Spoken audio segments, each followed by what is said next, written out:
If you are trying to install ADB and Fastboot on your computer, open this link from description and download.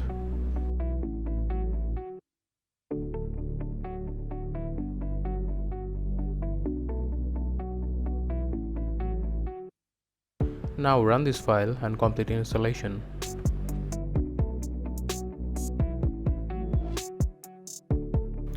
Sometimes this last step can take 4 to 5 minutes, or else cancel the installation.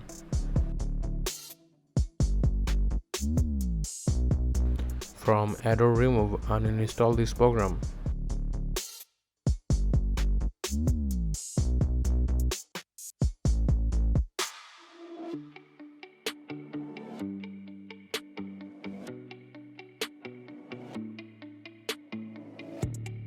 And again run this installation.